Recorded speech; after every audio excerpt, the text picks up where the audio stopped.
ابن تیمیہ رحمہ اللہ علیہ نے منہاج السنہ میں کیا بات کہی ہے کہ یہ جو روایت ہے نا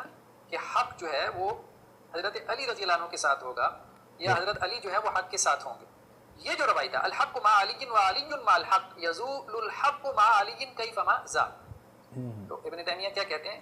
کاذب باتفاق اہل المعرفۃ بالحدیث، جتنے بھی محدثین ہیں سب کا اتفاق ہے کہ یہ جھوٹی روایت ہے۔ ٹھیک، اس قسم کی جھوٹی روایتیں نہ بیان کریں، دیکھیں اس سے کوئی فضیلت اب دیکھیں آگے عقیدے ثابت ہو رہے ہوتے ہیں، اور ابن تیمیہ نے اس پہ کھل کے بات کی، انہوں نے کہا کہ دیکھیں اگر آپ یہ بات کہتے ہیں کہ حق ہمیشہ علی کے ساتھ ہوتا ہے رضی اللہ عنہ، تو اس سے کیا ہوگا ان کی عصمت ثابت ہوگی، عصمت ثابت ہوگی، رسول اللہ چونکہ عصمت ثابت کر رہے ہیں اور اہل سنت جو ہیں وہ رسول اللہ کی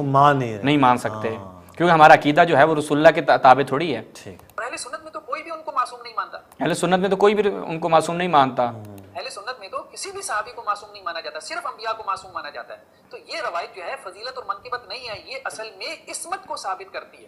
تو لہٰذا یہاں تک یہ چیز واضح ہو گئی کہ یہ روایت عصمت کو ثابت کرتی ہے، اگر یہ روایت صحیح ہے تو امیر المومنین کی عصمت بھی ثابت ہو جائے گی، تو لہٰذا ابن تیمیہ ناسبی سے انہوں نے استدلال کیا۔ ہم دیکھتے ہیں کہ اس روایت کی متعدد اسناد کو بیان کرتے ہیں، لیکن سب سے پہلے یہ دیکھیں مستدرک علی الصحیحین، یہاں سے ہم آپ کے سامنے بیان کرتے ہیں۔ امیر المؤمنین علی بن ابی طالب کے حوالے سے جب امام جو ہیں وہ بصرہ جانے لگے تو حضرت ام سلمہ کے پاس آئے تو کیا فرمایا کہ فواللہ انک لعلی الحق والحق معک، کہ اے علی آپ حق پر ہیں اور حق آپ کے ساتھ ہے، ٹھیک ہے، آپ حق کے معیار ہیں، ہمیشہ حق آپ کے ساتھ ہے۔ وہ کہتے ہیں هذه الاحاديث الثلاثه كلها صحیحه على شرط الشیخین ولم يخرجاه، نیچے روایت کیا کہتے ہیں ذہبی صاحب بھی کہتے ہیں قال فی التلخیص على شرط البخاری والمسلم، تو یہ بخاری مسلم کی شرط پہ یہ روایت ٹھیک ہے، اور اس کے بعد مجمع الزوائد میں بھی روایت ملاحظہ فرمائیں، البتہ مجمع الزوائد سے جو ہے وہ خود ہم اصل کیونکہ انہوں نے بھی مسند ابی یعلا سے بیان کیا تو ہم یہ روایت بیان کرتے ہیں اور اس کی سند کو آپ کی خدمت میں بیان کرتے ہیں۔ ملاحظہ فرمائیں مسند ابی یعلا، اس میں جب ہم جاتے ہیں حسین سلیم اسد کی تحقیق کے ساتھ، انہوں نے تحقیق کی تخریج کی، اور یہاں پہ ملاحظہ کیجیے گا طبع ثانیہ، یہاں پہ کہتے ہیں کہ روایت ہے محمد بن عباد مکی، ابو سعید صدقہ بن ربیع، عمارہ بن غدیہ، عبد الرحمن بن ابی سعید، اور وہ روایت نقل کرتے ہیں اپنے والد سے۔ روایت یوں ہے کہ رسول اللہ صلی اللہ علیہ وسلم جو ہے وہ مہاجرین انصار کو کیا کہتے ہیں کہ الا اخبرکم بخیارکم، میں تمہیں خبر نہ دوں کہ تم میں سے کون جو ہے وہ بہتر ہے، قالوا بلا، صاحب نے کہا کیوں نہیں، تو رسول اللہ نے فرمایا خیارکم الموفون المطیبون، کہ تم میں سے بہتر وہ ہے کہ جو اپنے وعدہ وفا کرے، ان اللہ یحب الخفی التقی، خفی التقی، اللہ تعالیٰ جو ہے جو خلوت میں تقوی اختیار کرتا ہے اس کو پسند کرتا ہے۔ ومر علی بن ابی طالب فقال الحق معذا، الحق معذا، حق جو ہے وہ امیر المؤمنین کے ساتھ ہے۔ تو یہ روایت تھی، اس کی اب ہم سند کے متعلق آتے ہیں اور آپ کی خدمت میں بیان کرتے ہیں۔ جناب پہلے خود ابو یعلا کی توثیق آپ کے سامنے رکھتے ہیں، جناب اس کے پہلے خود کو ہے جناب ابو یعلا موصلی ہیں، یہ سیر و اعلام النبلاء شمس الدین ذہبی صاحب شعیب النوود کے صاحب کی تحقیق کے ساتھ، ابو یعلا الامام الحافظ شیخ الاسلام ابو یعلا محدث الموصل، موصل کے جو ہیں یہ محدث تھے، ان کے بارے میں کہا کہ اہل عصر کا اجماع ہے کس چیز کے اوپر، ان کے ثقہ اور ان کے متقن ہونے پہ، یعنی کہ اجماع اہل العصر علی ثقت و اتقان، ٹھیک ہے۔ اور دارقطنی سے پوچھا گیا ابو یعلا کے متعلق تو ابو یعلا نے کیا کہا ثقۃ مأمون، تو یہ ابو یعلا موصلی کیا ہیں، ثقہ ہیں، یہ پہلے ہو گئے۔ اب آ جائیں دوسرے راوی کے متعلق جو وہاں پہ ہم نے سند میں دکھایا، دوسرا راوی اس کا کون تھا، ملاحظہ فرمائیں دوسرا راوی تہذیب التہذیب، جب اس میں جاتے ہیں ابن حجر اسقلانی صاحب، یہاں پر وہ کیا کہتے ہیں محمد بن عباد مکی، وہ کہتے ہیں بخاری مسلم کے روات میں سے ہے، بخاری مسلم کے روات میں سے ہے، اور ان کے متعلق کیا کہا کہ لا یکون بہ بعث، اور یقع فی قلبی انہ صدوق، ابو زرعہ نے کہا ابن معین سے کہا لا باس بہ، ابن حبان نے ان کو ثقات میں ذکر کیا ہے، صالح جزرانی کا لا باس بہ، ابن قانی نے کہا کہ کانا ثقہ،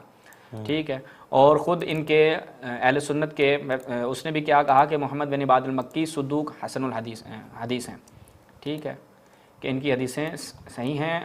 اور یہ سچے ہیں۔ دوسرے راوی، اب آ جائیں تیسرے راوی کی طرف، ابو سعید جو تھے، ان کے متعلق ہم پہلے یہاں سے دکھا دیں کہ ابو سعید کنیت تھی ان کی، یہ ثقہ راوی ہیں جوامع الکلم کے مطابق، ثقہ، یہ کیا ہیں ابو سعید ثقہ ہیں، یہ کام زود نشون میں دی۔ اچھا اس کے بعد یہاں پہ ملاحظہ فرمائیں دارقطنی کا جو موسوعہ ہے اس میں کیا بیان کرتے ہیں اس کے حوالے سے، یہ ملاحظہ فرمائیں دارقطنی نے کیا کہا ابو سعید کے متعلق،